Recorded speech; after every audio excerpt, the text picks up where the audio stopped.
wanderer that treads upon the fertile soil. Hello everyone and welcome to a Vampire the Masquerade discussion. With the upcoming Bloodlines 2 just around the corner, I wanted to cover the story, the news, and updates of the game, and in future videos even delve deeper into the lore of the clans individually, or some other information that people might find interesting. I'd love to hear everyone's thoughts and opinions, and of course, if I miss anything, feel free to comment down below. Taking on the role of an elder vampire waking up in 21st century Seattle, this elder is known only as the Nomad, with no real name, and eventually giving themselves the name Fire to most likely hide their identity. Though from the gameplay footage that I've seen, it more or less works and doesn't work. It seems very hit or miss. Fire wakes up with a mark on their hand and a voice in their head.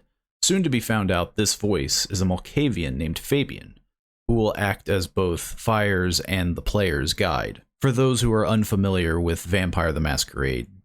As of right now, only seeing the first hour or so, Bloodlines 2 aims to become more of an action role-playing game more than a usual RPG like the original Bloodlines was. With the game being in development limbo, it's safe to assume that it was at one point supposed to be more direct of a sequel, prompting Bloodlines 2, but now it honestly feels like it should have been named Vampire the Masquerade Nomad, or another more appropriate title to anchor opinions and maybe even hype.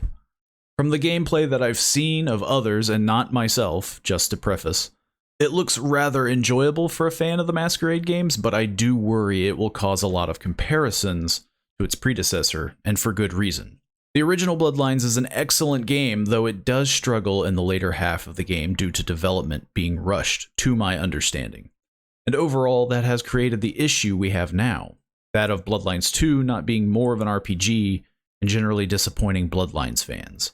Aside from the long development time, Bloodlines 2 also had the controversy, which is luckily now fixed, of having two clans locked behind a paywall, which with now being fixed, hopefully helps put the game in a more positive light for those interested in the game and can draw in the crowd with who are excited to play those clans.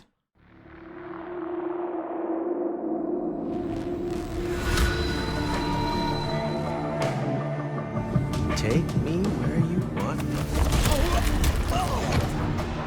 Wow, you're like a fucking dream or something.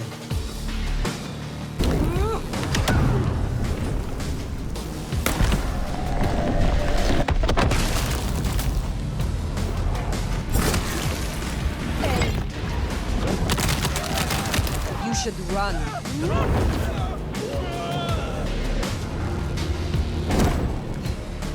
Do not resist. These clans were the Beautiful Clan, Toreador, and the Night Clan, La Sombra. As someone who was personally excited for Clan La Sombra, I was of the people who weren't exactly pleased by the original decision, though I am personally curious what would be more annoying, locking Toreador being a base clan from the first game, or locking out a newer clan like La Sombra. Just a thought. Obviously both were disappointing to see locked, but I do wonder if there was a fine line that could have been made for Paradox. The Premium Edition clans are now base game, but now, to replace them, we receive two stories. One being Loose Cannon, where we play Benny Muldoon, the Bruja Sheriff of the Court, the enforcer of the Prince's Word. The other being The Flower and the Flame, where we play Isabella, the Toreador Primogen. A Primogen mostly serving as the representatives of their clan, for those who are unfamiliar with Vampire the Masquerade. They also have kept the Santa Monica memories within the Premium Edition, which spices up the Haven with some fond memories of the original Bloodlines, which is always a nice cherry on top for those who like decorating or the like. Effectively, these two DLCs act as parallel stories, and with how much later we'll be receiving them after the release of the base game, I'm hoping that'll explain more about the characters, but not be 100% necessary for someone to play to understand them. Overall though, this change to the Premium Edition acts as a season pass now, which isn't entirely uncommon, though with these stories being in the game, it makes me wonder if maybe that's how they'll add playing as a member of the Nosferatu clan, another popular clan. Another thought I can't help but have is if additional clans will be added later. It seems odd to add La Sombra and Banu Hakim, but not any of the others like Gangrel or clans in the other books like Hakata, the Ministry, Zamish, or Ravnos. Understandably, the mark on Fire's hand suppressing the bane of the clan prevents making clans like Nosferatu or even Salubri a bit unnecessary, but that's where the extra stories could be intriguing. Also, as a side note, I'm sure I butchered some of these clan names, but for Zamish, I've seen and heard a few ways to say it, so post how you say it in the comments and we'll see which one I stick with, if I stick with one. Honestly, I'd love for them to add Hakata and Zamish for necromancy and vicissitude, but it would rekindle the issue of paid-for clans. But at least they weren't in the base Bloodline games. At least in my opinion, that makes it a bit more tolerable, but let me know what you think.